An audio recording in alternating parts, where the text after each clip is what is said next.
पिछले वीडियो में हमने आप लोगों को बताया मात्रक और जो है मापन। आज उसी मात्रक और मापन पर आधारित अंकित सवालों का हल आपको बताएंगे कि अंकित सवालें कैसे हल की जाती है। जैसे मान लीजिए कोई सवाल है आपकी, ये सवाल, लंबाई का कोई ऐसा नया मात्रक चुना गया है जिसके अनुसार निर्वात में प्रकाश की चाल 1 है। नए मात्रक के पदों में सूर्य तथा पृथ्वी के बीच की दूरी कितनी है? प्रकाश इस दूरी को तय करने में 8 मिनट और 20 सेकंड लगाता है। तो सबसे पहले इस सवाल को हल करने के लिए आप प्रकाश की चाल लिख लेंगे। प्रकाश की चाल जो है नए मात्रक के पदों में 1 दिया है, आपके प्रश्न में 1 है, 1 मात्रक प्रकाश की चाल है।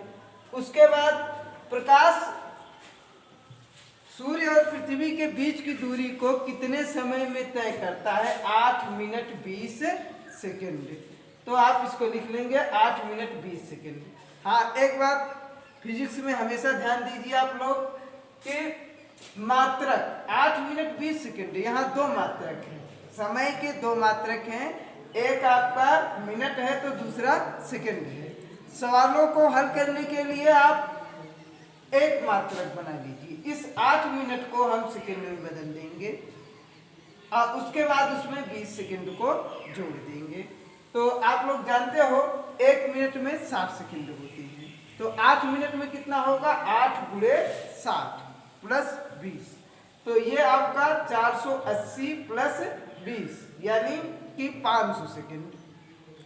सूर्य से पृथ्वी पर प्रकाश को आने में कितना समय लगा? 500 सेकंड।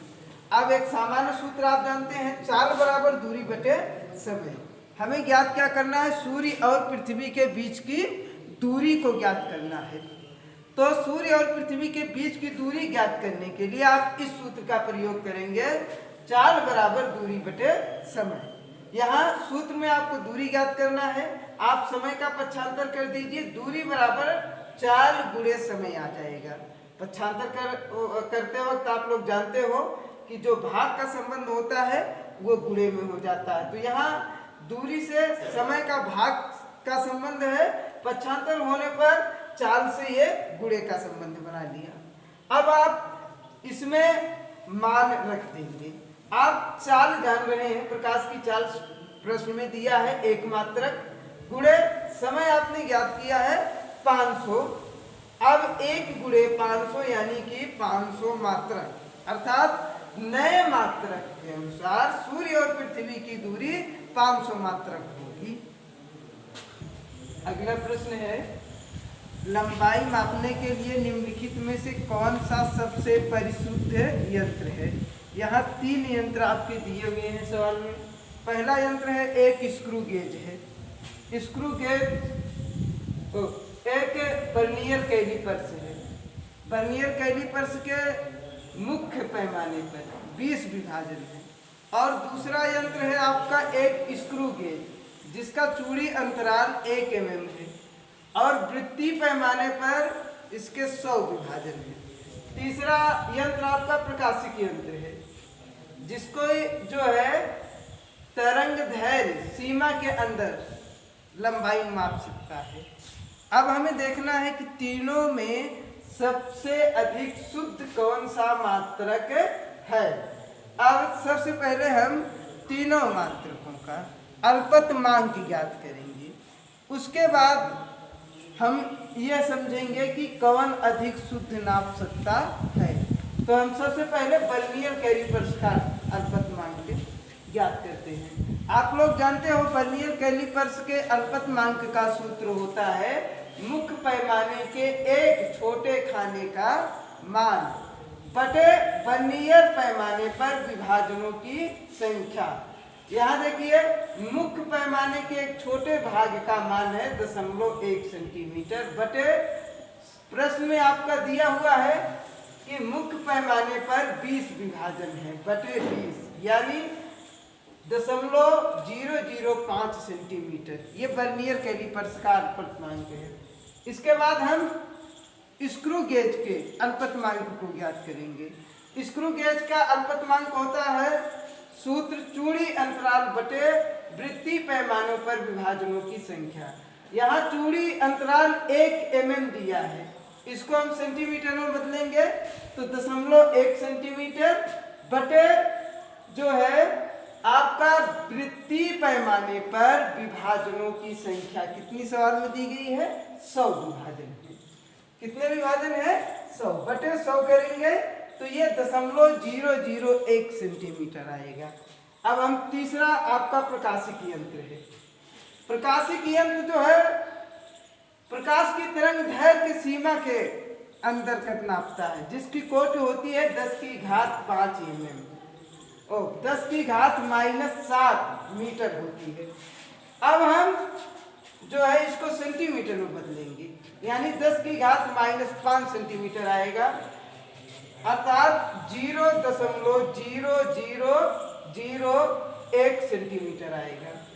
अब देखिए कि सबसे कम अल्पतमांक किस यंत्र का है, तो यहाँ देखने से स्पष्ट होता है कि सबसे कम अल्पतमांक प्रकाशिक यंत्र का है, अर्थात प्रकाशिक यंत्र जो है सबसे अधिक परिशुद्ध माप देगा। अगला प्रश्न है, कोई छात्र 100 आवर्धन के सूक्ष्मदर्शी द्वारा देखकर मनुष्य के बाल की मोटाई मापता है। वह 20 बार प्रेक्षण करता है और उसे ज्ञात होता है कि बाल की औसत मोटाई 3.5 mm है। बाल की अनुमान मोटाई क्या है? ये आपका प्रश्न है। यहाँ देखिए कि वास्तविक मोटाई के लिए हम सूत्र लगाएंगे सूक्ष्मदर्शी द्वारा मापी गई मोटाई बटे सूक्ष्मदर्शी का आवर्धन। तो यहाँ आवर्धन आपका प्रश्न में दिया है 100 और औसत मोटाई 3.5, तो 3.5 बटे 100 यानी 0.035 mm होगी बाल की वास्तविक मोटाई। अगला प्रश्न है आपका, किसी मकान का कोई फोटोग्राफ 35 mm स्लाइड पर 1.75 वर्ग सेमी क्षेत्र घेरता है और स्लाइड को किसी स्क्रीन पर प्रक्षेपित किया जाता है और स्क्रीन पर मकान का क्षेत्र फल जो है 1.55 वर्ग मीटर है। प्रक्षेपित पर्दा व्यवस्था का रेखीय आवर्धन क्या है? इस प्रश्न को हल करने के लिए सबसे पहले हम लिखेंगे स्लाइड पर मकान का क्षेत्रफल 1.75 वर्ग सेमी।